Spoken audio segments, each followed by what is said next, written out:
NanoHub U, online instruction. Welcome back to Unit 2 of our course, and this is Lecture 5. Now, if you remember, what we did in Lecture 4 is we took this function n of p from Lecture 3, which came from this idea of counting states using the periodic boundary conditions.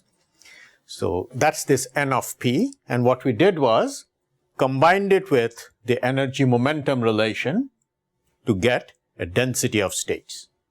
And what we want to do in this lecture is kind of do the same, but now we want the number of modes, which is a slightly different quantity. And if you remember, the way it's defined is this number of modes is related to the ballistic conductance, which depends on density of states times the average velocity.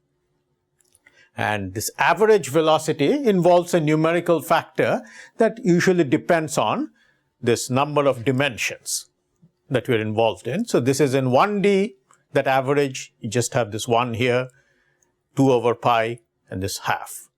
So this number of modes then is given by this expression with 3 different constants depending on 1D, 2D, or 3D.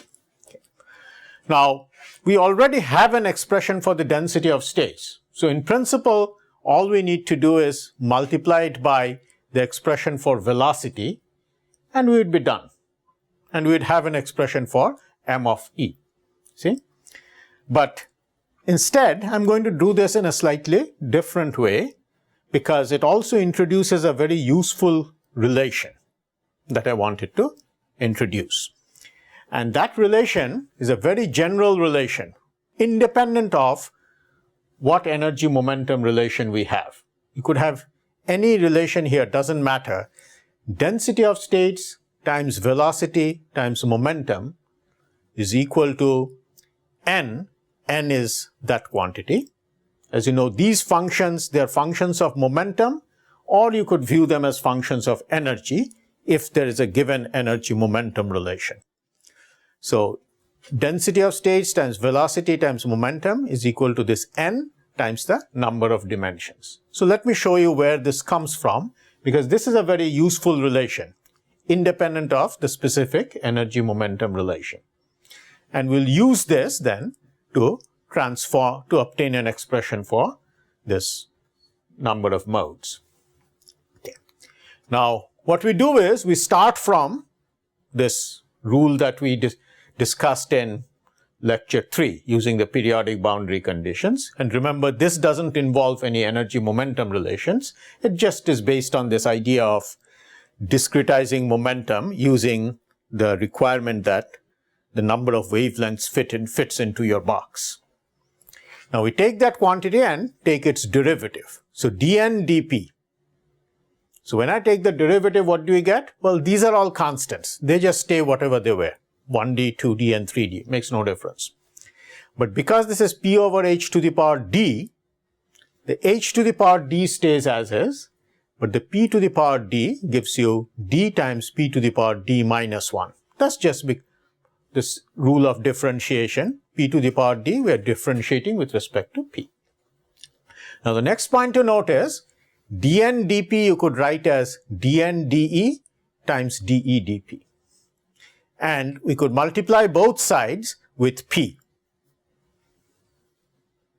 Now let's look at what we have on the left-hand side. We have p, we have dn de, which is density of states, and then we have de dp, which is the velocity. So on the left-hand side, we have density of states, velocity, and p. What do we have on the right? Well, we have the number of dimensions d, and then if you notice, whatever we have here, once we multiply by p, this p to the power d minus 1 times p becomes p to the power d, and so we basically get back what we started from, namely the n, and so it's just d times n. So this is the basic relation that I was talking about. It's independent of energy momentum relation. We have made no use of the specific relation at all. We have said de dp is velocity, but we didn't assume any particular form for it. So now let's move on to what we want to do, namely use this relation to obtain an expression for the number of modes. Now the expression we had before is what I've stated here. Modes is proportional to density of states times velocity. Now instead of dv, I can write nd divided by p. So I could do the following. I have this h over 2l right where it is, and then dv becomes n times d over p. Next what I do is, for n, I use this original expression from here. So you see we had this p over h to the power d, and here I have an h over p. So when I multiply it, it becomes p over h to the power d minus 1. The two l's right there. You have p over h to the power d minus 1. And then I have this constants in here, the 1d, 2d, and 3d constants. How do I get that? Well, I took the 1 from here, multiplied it by 2l, because n has this 2l in it. So 1 times 2l gives me 2l. Next, I have this 2 over pi and pi wl. So when I multiply, I get 2wl. Well, why do I have 4 here? Well, that's because it's also multiplied by the number of dimensions here. So here this is 2 dimensions, so it's 4wl. And similarly, half times that is 2 pi over 3al, but then it has to be multiplied by the number of dimensions, and so you get 2 pi al. So finally, you see you have this expression for m, and you can divide out the 2l all the way to get an expression for m. And you'll notice how similar this expression is compared to the expression for n. And I'll have more to say about this. N has this p over h to the power d. M is p over h to the power d minus 1. Okay. Here you have 2l. Here you have 2w. So it is as if with modes, one dimension is just 1 here. I mean, in one dimension, d is 1, so this is 1. So basically, number of modes is 1. But 2 dimensions, it's kind of like the one-dimensional result from here. Instead of 2l, it's 2w. And for 3 dimensions, the cross-section is, of course, 2-dimensional. And so you kind of have the 2-dimensional result from here, pi a. So you notice this similarity. Whatever is in 1D here kind of appears in 2D. Whatever was 2D here appears in 3D, and so on. So we'll talk more about that. So what we have done then is, we took this expression from lecture 3, then this general identity that we talked about, and took this expression for modes from unit 1, and used that identity to get an expression for modes that looks a lot like the expression for n. And so far we have just done some algebra, you see. But this is kind of important because it gives you a totally different physical interpretation of what m represents, you see. And for this purpose, what I'm going to do is take this expression and just rewrite it in a slightly different way. You see, if d equals 1, then as I said, that amounts to 1. If d equals 2, then this is like p over h times 2w, which you could write as w divided by h over 2p.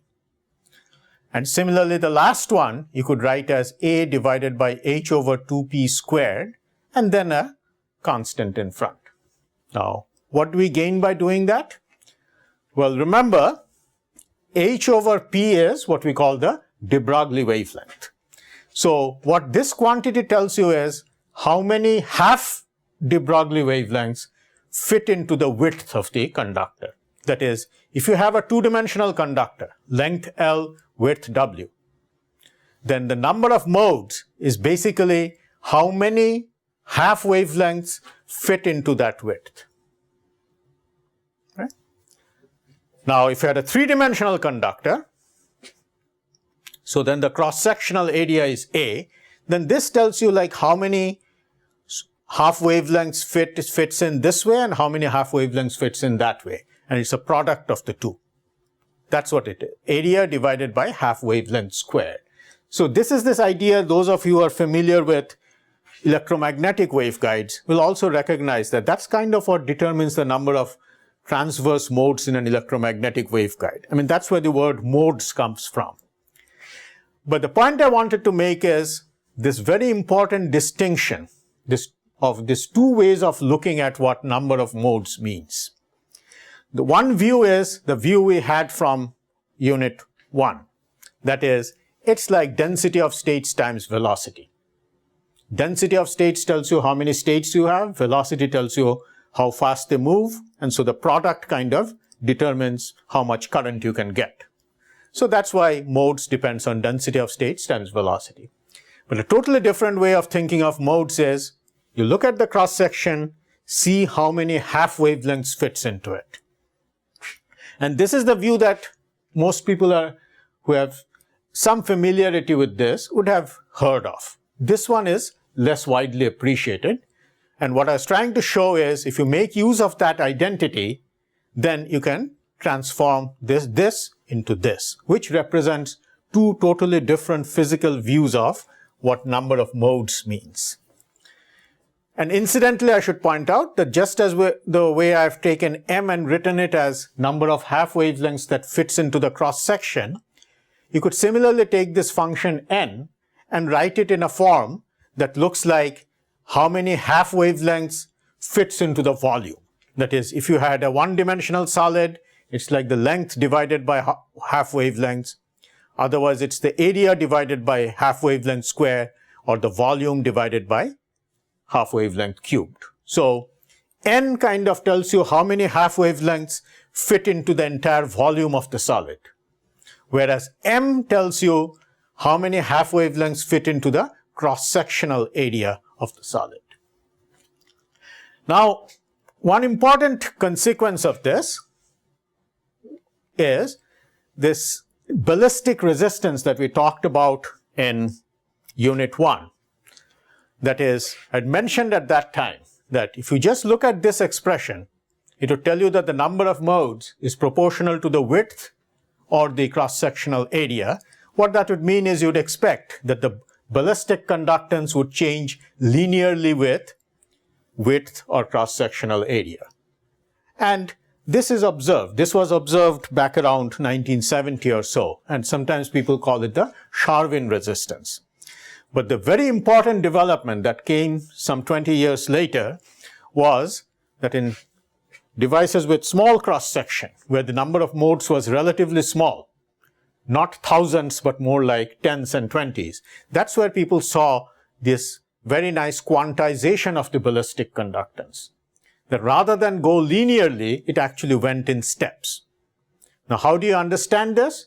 Well, the idea is that actually m is not quite that quantity, but rather the integer part of that. In other words, if this happens to be 2.5, then it's actually really 2, because the number of modes is given by, again, how many states are available in that cross-section, which can only be 2 or 3 or 4. It cannot quite be 2.5. So the correct expression is, it's the integer part of this. Normally, you don't worry about it because if it's a big number, like 10,030, it really doesn't matter if it's 10,031. And in any case, of course, if these steps are very close together, you see, in other words, you always have to average over energy. Because one point I've mentioned before, although we're not writing it explicitly, is that whatever we get as a function of energy has to be averaged with this dF/dE factor. That is averaged over an energy of kT. And that tends to, I guess, smooth things out when you're at higher temperatures. But at low temperatures especially, with conductors with small cross-section, this is now a very well-established phenomenon. It was first seen in semiconductors, like I believe it was gallium arsenide. Since then, people have seen it in all kinds of materials, including even a small hydrogen molecule. Okay? And this idea that why it is quantized, you can understand by this view that m is actually the integer value, integer part of that quantity. Okay. So that kind of completes what we are trying to do here, namely, introduce this energy momentum relation, then introduce the rule for counting states, and use that to get density of states and density of number of modes. Next, in the next 2 lectures, what we want to do is talk a little bit about the electron density and try to relate our conductivity to the electron density. That's what we'll be doing next. Thank you.